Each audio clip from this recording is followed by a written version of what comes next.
नमस्कार वाचकांनो. तुमच्या प्रेमळ मागणीला मान देऊन आजपासून कथेचे मोठे भाग अपलोड करत आहे. तेव्हा कथेचा भाग पूर्ण ऐका.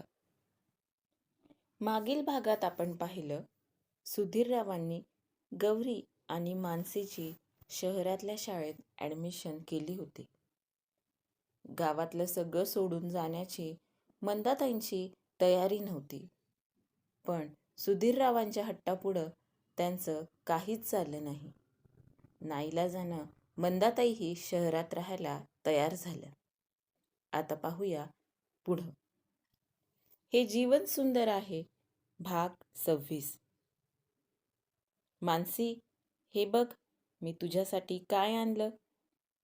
वीरेन वाड्याच्या दारातूनच ओरडला आणि धावतच मानसीजवळ गेला. एक दिवस संध्याकाळी सत्येंद्र, उमा आणि वीरेन वाड्यावर आले. तुळशी वृंदावनात मंद दिवा तेवत होता. अगरबत्तीचा मंद सुगंध सर्वत्र दरवळला होता. मंदाताईंची वाड्यातली आवरावर आणि एकीकडं तयारी सुरू होती. सुधीररावांनी शहरातल्या शाळेत मुलींची ॲडमिशन केली होती. सुधीर, अरे खरंच मुलींना शहरात पाठवतोयस का? मला वाटलं की तू उगीचच डोक्यात खूळ घेऊन बसला आहेस. सत्येंद्र म्हणाले. हो रे, खूळ कसलं? इथं राहून काहीच होणार नाही. इथं प्रगती शून्य. मुलींनी शिकून खूप मोठं व्हावं, स्वतःच्या पायावर उभं राहावं. मला जे जे करता आलं नाही ते सगळं माझ्या मुलींनी करावं असं स्वप्न आहे माझं. सुधीरराव म्हणाले. हो रे, बरोबरच आहे तुझं. माझी पण इच्छा आहे वीरेनला बाहेर शिकायला पाठवायची. पण आबासाहेब ऐकतील तर ना? सत्येंद्र म्हणाले. अरे मग तू समजावून सांग ना त्यांना. सुधीरराव म्हणाले.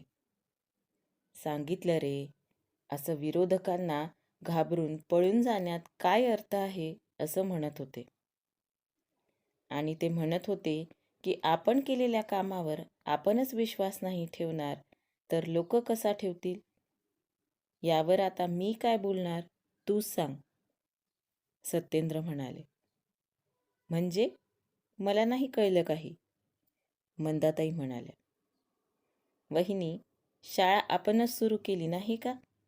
मग आपणच आपलं लेकरू त्या शाळेत पाठवलं नाही तर गावकऱ्यांना कोणत्या तोंडानं म्हणणार की तुमचे लेकरं शाळेत पाठवा असं. सत्येंद्रनं मंदाताईंना समजावून सांगितलं. गावाचा विकास होईल तेव्हा होईल रे. त्यासाठी आपल्या मुलांचा वेळ का वाया घालवायचा? सुधीरराव बोलत होते. पटतंय रे मला सगळं, बघू काय होतं ते. सत्येंद्र म्हणाले. इकडं मोठ्या लोकांच्या गप्पा सुरू होत्या आणि तिकडं अंगणात मानसी आणि वीरेन खेळत होते. गौरी पुस्तकं घेऊन बसली होती. वीरेननं मानसीला रुमालाची बांधलेली एक पुरचुंडी दिली. काय आहे रे यात? मानसी त्या रुमालाची गाठ सोडत बोलत होती. बघ तर तू, तुला नक्की आवडेल, वीरेन म्हणाला.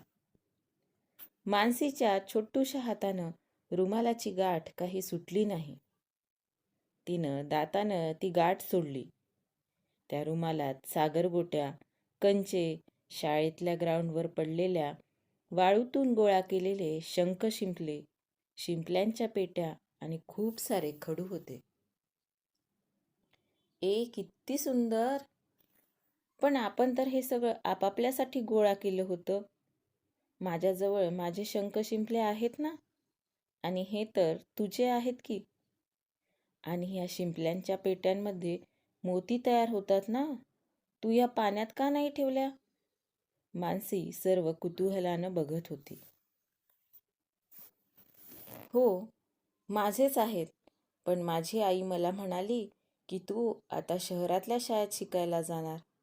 माझ्या आईनं तुझ्या आईसाठी काहीतरी भेट म्हणून आणलंय. म्हणून मग मी हे तुझ्यासाठी आणलं. तुला रंगीत खडू आवडतात ना, म्हणून मी रोज शाळा सुटली की वर्गात फळ्याजवळ पडलेले खडू उचलून घ्यायचो तुझ्यासाठी. एवढे मोठे जमा झाल्यावर देणार होतो तुला, पण आता तू जाणार आहेस ना, म्हणून मग आताच दिले.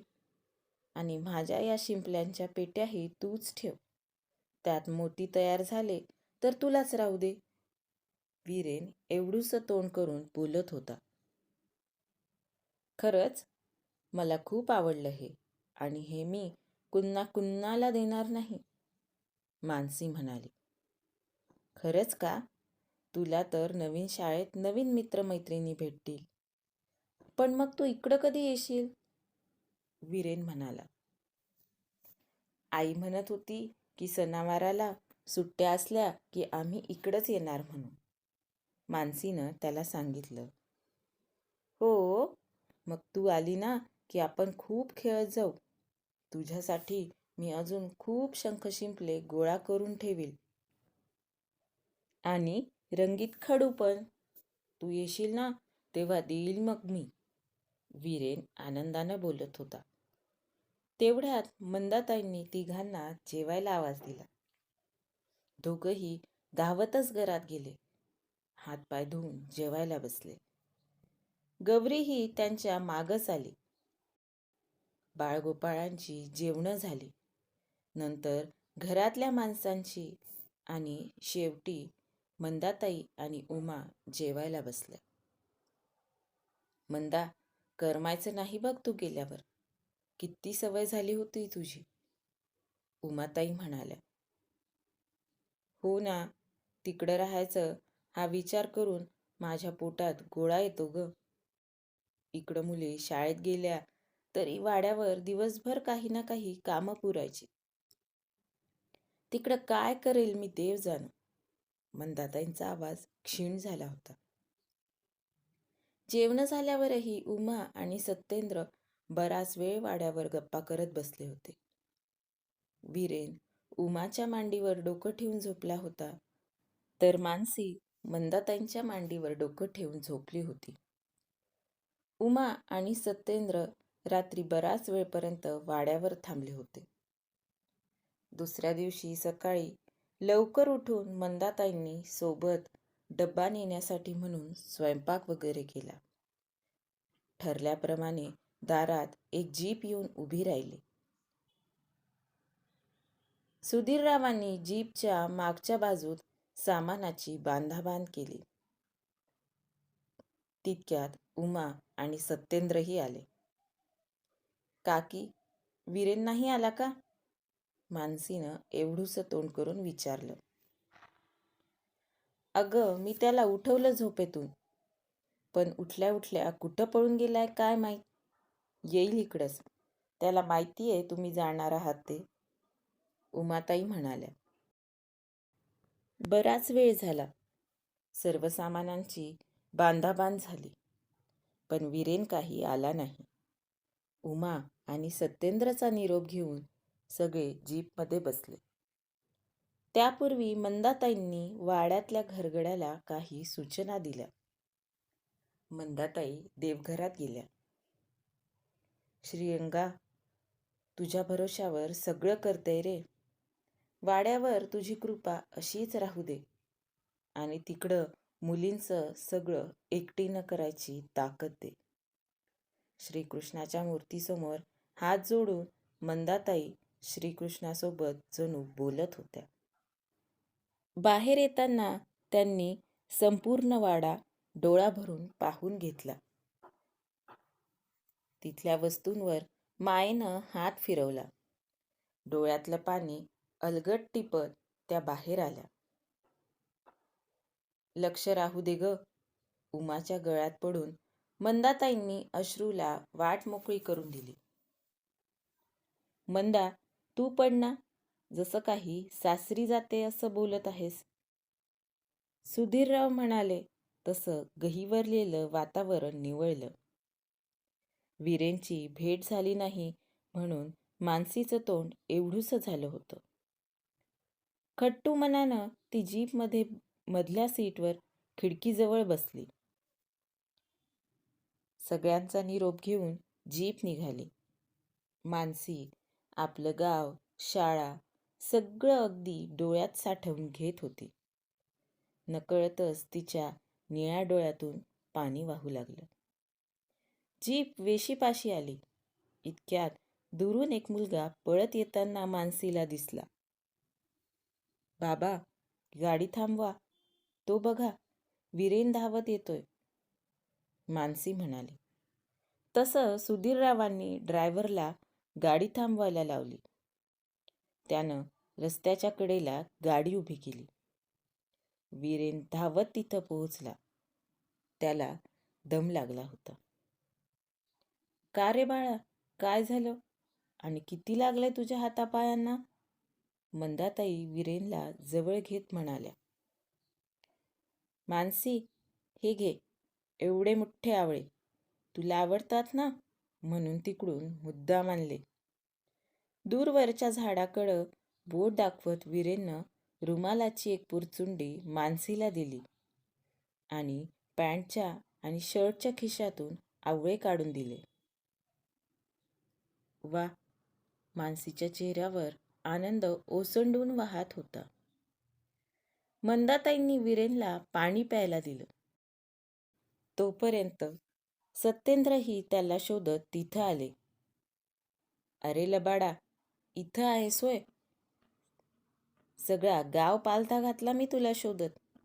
तरी उमा म्हणालीच होती गावाबाहेरच्या आवळ्याकडं गेला असेल म्हणून. झालं का तुझं? निघू दे आता त्यांना. सत्येंद्र वीरेनच्या डोक्यावरून हात फिरवत बोलले. पुन्हा एकदा एकमेकांचा निरोप घेऊन गाडी निघाली. मानसी खिडकीतून वाकून हात हलवत वीरेनला टाटा करत होती. वीरेन आणि सत्येंद्र दोघंही जीप दिसेनासी होईपर्यंत तिथंच उभे होते. मानसी देशमुख, उपस्थित बाई. मानसीनं म्हणताच वर्गातल्या सगळ्या मुली तिच्यावर हसल्या. शहरातल्या नव्या शाळेतला मानसीचा पहिला दिवस होता. मराठीच्या गोरेबाई हजेरी घेत होत्या. बाकी वर्गातील मुलींनी हजेरी देताना प्रेझेंट मॅडम म्हटलं होतं. त्यांचं बघून मानसीनंही प्रेझेंट मॅडम म्हणायचं ठरवलं होतं. पण रोजच्या सवयीनं तिच्या तोंडून उपस्थित बाई निघून गेलं. सगळ्या मुली तिच्यावर हसताना बघून मानसीला रडू फुटलं. हसताय काय तिच्यावर? बरोबरच बोलली ती. मराठीचा तास आहे ना, मग तसंच मराठीत म्हणायला पाहिजे. चला, 8वा धडा काढा. गोरेबाई मुलींवर खेकसल्या. वर्गातल्या मुलींनी पुस्तकातला 8वा धडा काढला. गोरेबाई शिकवत होत्या. मानसीचं लक्ष मात्र शाळा कधी सुटते ह्याकडं होतं. मराठीचा पहिला तास संपला. शाळेच्या पहिल्या दिवशी प्रत्येकच तासात मानसीला असाच काहीसा अनुभव आला. शाळा सुटण्याची घंटा वाजली. मानसी खट्टू मनानं तिची पुस्तकं घेऊन बाहेर निघाली. तितक्यात तिचं लक्ष वर्गाच्या दाराकडं गेलं. गौरी तिथं उभी होती. गौरीला बघून तिला अजूनच रडू आलं. गौरीताई, मला नाही आवडली ही शाळा. वर्गातल्या सगळ्या मुली हसतात मला, मानसी रडत रडत म्हणाली. त्यावर गौरीला काय बोलावं कळत नव्हतं, कारण तिचाही शाळेच्या पहिल्या दिवसाचा अनुभव असाच काहीसा होता. मनू, रडू नकोस. बाहेर आईबाबा आलेले असतील. चल, आपण जाऊया, गौरी म्हणाली. मानसीनं तिचा हात पकडला. दोघी फाटकाबाहेर आल्या. सुधीरराव, मंदाताई फाटकाच्या बाहेर उभेच होते. कसा गेला शाळेचा पहिला दिवस? सुधीररावांनी विचारलं. बिलकुल चांगला नाही गेला. मला नाही आवडली ही शाळा. मला आपल्या गावात परत जायचं. मला माझ्या आधीच्याच शाळेत जायचं. इथल्या सगळ्या मुली हसतात माझ्यावर. मानसी रडायला लागली. मंदाताईंनी तिला जवळ घेतलं. चौघजण चालतच घराकडे निघाले. बरं का गौरी, कोणी आपल्यावर हसलं ना तर त्याला हसू द्यायचं, कारण जो हसत असतो त्याचेच दात दिसत असतात. सुधीरराव वातावरण बदलण्याचा प्रयत्न करत होते, पण दोघींचा चेहरा तसाच हिरमुसला दिसत होता. तरी पण मला जायचंच नाही या शाळेत. मानसीनं परत रडकासूर काढला. ठीक आहे, जाऊ नकोस. आता एवढं सत्र होऊ दे, मग आपण परत तुझी शाळा बदलू.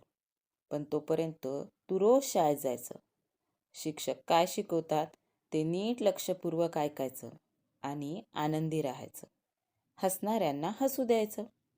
सुधीरराव म्हणाले तशी मानसीची कळी खुलली. सुधीरराव आणि मंदाताई रोज मुलींना सोडायला आणि घ्यायला शाळेत येत होते. 3-4 दिवसांनी सुधीरराव मंदाताईंना म्हणाले, मंदा, उद्या मी परत गावाकडे जातो. मुलीही आता रुळू लागल्यात शाळेत. अहो, 2 दिवस थांबा, आपण सगळे सोबतच जाऊ. शनिवारची मुलींची अर्धी शाळा होईल आणि रविवारी तर सुट्टीच असेल, मंदाताई म्हणाल्या. मंदा, आता लगेच गावाकडे जायचं काढू नकोस. मुलींना इकडची सवय होऊ दे, सुधीरराव म्हणाले.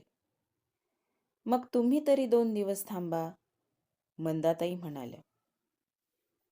चालेल, मीच थांबतो. शनिवारी किंवा रविवारी मुलींना शहरात फिरवून आणू. शहर बघून तेवढीच त्यांची इथं राहायची इच्छा तरी होईल, सुधीरराव मंदाताईंना म्हणाले. बरं, तसंच करूयात. पण त्या दिवशी तुम्ही मनूला म्हणाले होते ना की पुढच्या वर्षी परत गावाकडच्या शाळेत जाऊ. खरंच जाणार का आपण परत, मंदाताई म्हणाल्या. ते का, ते तर तिची समजूत काढायला म्हटलं होतं मी. तू बघ, हे सत्र होईपर्यंत मुली शाळेत रुळतील. म्हणूनच तुम्ही आता काही दिवस गावाकडं चक्कर मारू नका. मुलींना त्यांचा वेळ घेऊ दे, सुधीरराव म्हणाले. मंदाताईंनी मान डोलावली. शनिवार रविवार सुधीरराव मंदाताई आणि मुलींना घेऊन शहरात फिरले. शहरातील प्रेक्षणीय स्थळं दाखवली. मानसी आणि गौरीला थोडीफार खरेदी करून दिली. नवीन वस्तू, कपडे भेटल्यावर दोघीही खूप आनंदित झाल्या. सोमवारी मात्र मुली शाळेत गेल्यावर सुधीररावही गावाकडं परत गेले. दिवस पुढं सरकत होते. नवीन शहर आणि नवीन शाळा यात मानसी आणि गौरी हळूहळू रुळत होत्या. 8-15 दिवसातून सुधीरराव शहरात यायचे. ते शहरात आले म्हणजे गावाकडच्या गोष्टी उमाताईंची ख्यालीखुशाली मंदाताईंना कळायची. गावाकडून आलेल्या म्हणून सुरुवातीला मानसीला आणि गौरीला शाळेत थोडा त्रास झाला, पण दोघी बहिणींनी त्या वातावरणासोबत लवकर जुळवून घेतलं. शहरातल्या शाळेत जाऊन 2 महिन्यातच मानसी आणि गौरीच्या वागण्या बोलण्यात, अभ्यासात, राहणीमानात कमालीचा फरक पडला होता. सुधीररावांना आपला निर्णय योग्य ठरला याचं समाधान झालं. काय होईल पुढे, कसा असेल मानसीचा पुढचा प्रवास जाणून घेण्यासाठी ऐकत रहा कथा मालिका हे जीवन सुंदर आहे. आजचा भाग कसा वाटला कमेंट करून नक्की सांगा. धन्यवाद.